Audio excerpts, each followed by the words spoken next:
The Pixel 8a is just about here, and I think that this phone, the Motorola Thinkphone, is the best alternative to the Pixel 8a that you can get right now. And hear me out, because I've got a lot of great justification for this on why the Thinkphone is in many ways a much, much better phone than the Pixel 8a. But before we get into that, I do want to say if this is your first time stopping by the channel, thanks for being here. If you enjoy the video, please hit the like and the subscribe button and the little notification bell if you want updates when new videos come out. Now, let's talk about the Pixel 8a killer.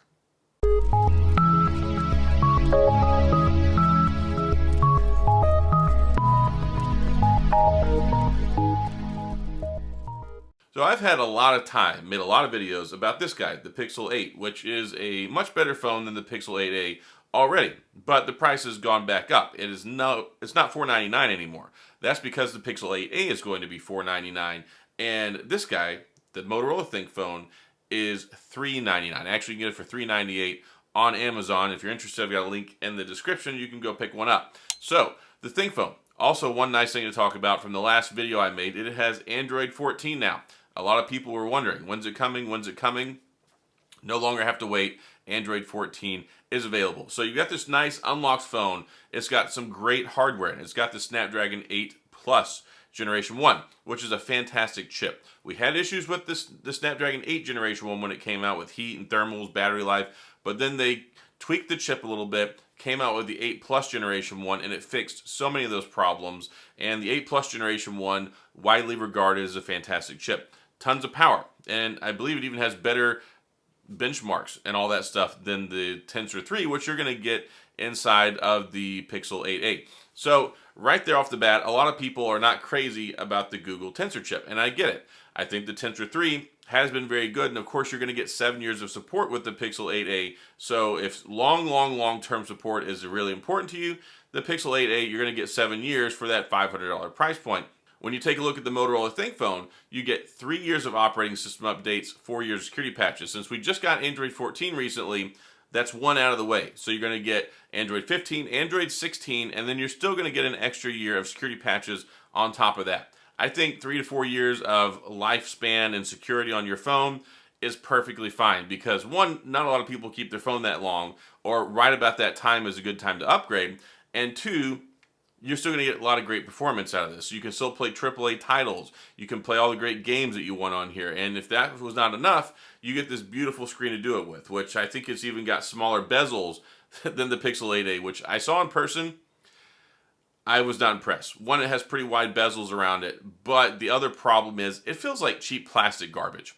I'm just going to be completely frank. I looked at the one they had at Best Buy. I picked it up. It's one of the cheapest feeling phones that I think I picked up in many years, especially when you look at the $500 price point. When you look at the $400 price point, this one just exudes quality, premium. It's got this carbon fiber back on it, the aramid fiber. It is super, super nice. And then you've got the cameras on the back. It's capable of shooting 8K. You can shoot 8K at 30 frames per second. You can do 4K at 60, which is great. That's my preferred method of shooting. But the 50 megapixel camera on here actually takes surprisingly really good photos. 32 megapixel on the front. But like I was talking about, 6.6 inch OLED display. It's a POLED, and you get something that's fantastic, a 144 hertz refresh rate. Where do you see that? Not really all that often. And you wouldn't think you could tell that big of a difference between a 120 hertz and 144 hertz. But when I use it, one, not only is it super smooth as butter, it does feel a little bit smoother than 120 hertz. So if you've been living that 60 hertz life, if you've been stuck with like an iPhone, even the latest iPhone, the iPhone 15 still has a crappy 60 hertz refresh rate on the screen, 144 hertz. So you get that, it's 1080p. I think that's perfectly fine at this price point, 6.6 inch screen. It is a beautiful, beautiful screen. I like it a lot. You get the facial recognition. You get the fingerprint scanner under the screen, which is optical, perfectly fine. It works well. So, some other cool things. It comes with a charger, which is nice, but it has super fast charging. You get a 68 watt charger, 68 or 67, 68, and it charges at that fast too. So it charges. One cool thing though, that charger also works if you've got a ThinkPad, a ThinkBook, or if you've got one of those laptops that uses like a 67 watt charger. You have one charger to rule them all. It charges your phone and it can charge your laptop, which is really nice, USB-C, and you get 15 watt wireless charging. There's no reverse wireless charging, but I don't really know a whole lot of people that use that. If you do, well, you don't have that, but you won't get that with the Pixel 8a anyway. It has 7.5 watt wireless and has like 27 watt wired charging. And the Pixel 8s, Pixel 7s, basically any Pixel is not really known for its charging prowess. So under the screen, under the chip, Snapdragon 8 Plus Generation 1 versus the Tensor 3, 8 gigabytes of RAM. So you get 8 gigs of RAM in here and 256 gigabytes of storage, perfectly fine. And if you want to get 256 with the Pixel 8a, you can, but you got to pay $549. So then this actually comes in $150 cheaper. So if you compare apples to oranges, well, you get a better deal there. $499 for 128. They both have 8 gigs, like I was saying. So you got that going on. But again, the really nice build quality, aluminum frame, the carbon fiber on the back. It's got the Gorilla Glass Victus, which is really good as well. It's nice for protecting your screen, making sure it doesn't shatter if you drop it. Of course, it is a little bit more prone to scratches, but if you take a look at the Google Pixel 8a, it's going to have, I believe, a plastic-ish back. It may not be plastic, but it has like a soft touch to it. I'm not sure exactly what material it is, but the front screen is going to be Gorilla Glass 3, which I actually like Gorilla Glass 3 because it's much more, it has a harder surface, so it's harder to get those micro abrasions, but it's less shatter resistant. Also, when you look at the Pixel 8a, it's going to have IP67. So you're not going to have as good dust and water protection. Well, the dust resistance is the same. The water protection is not as good. IP68, and the phone is mil standard drop protection rated. Built into the phone. Just because of how well it's made, it's got mil standard drop protection. You're not going to see that with the Pixel 8a. So that's nice. So we've got, in some ways, arguably a better chip. You've got a better screen. You've got, like, the Pixel 8a I think is going to be brighter, but I think the screen on here is going to be better. 6.6 inch screen, 144 hertz refresh rate, HDR10 plus. Like, it's got a really good screen on here. So you got all that going on, and you get faster charging, better wireless charging, more storage space, better build quality. I mean, all those things add up, and the software experience is nice. I mean, it's basically it's Motorola's version of Android, but it's still pretty stock. There's not a whole lot of bloatware or any of that crap that's on here.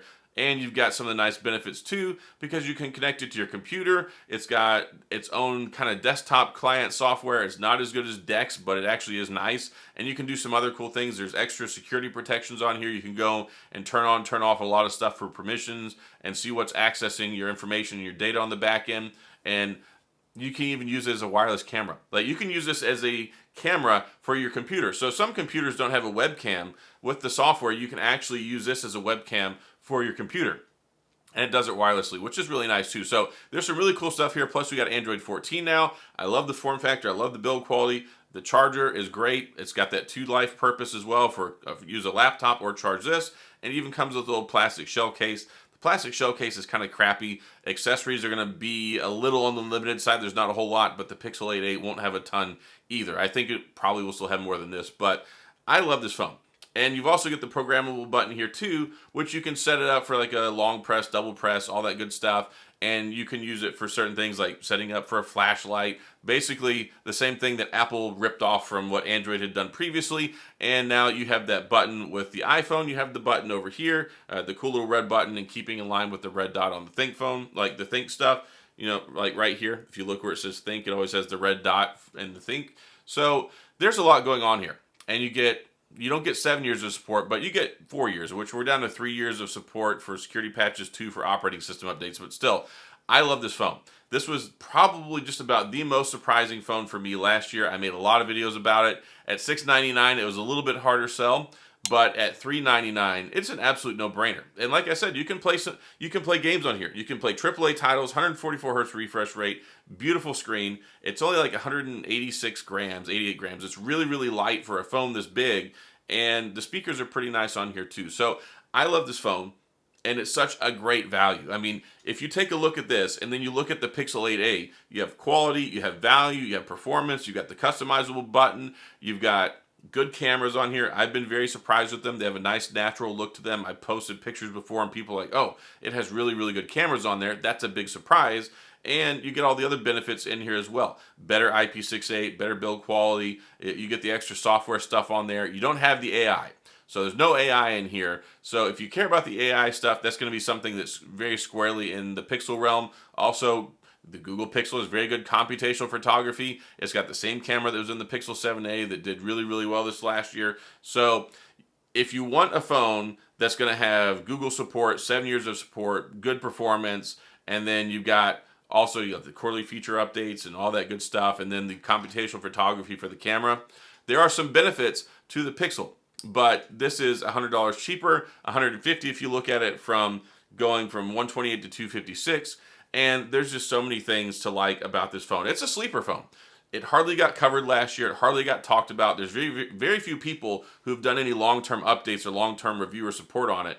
And what's nice too is it's kept up with the security updates pretty well, even for like basically the last year since it came out. Typically you get bi-monthly security patches with most Motorola phones, but this one, because of the business and the professional commitment, it had been getting monthly security patches. So I've been really happy with this phone.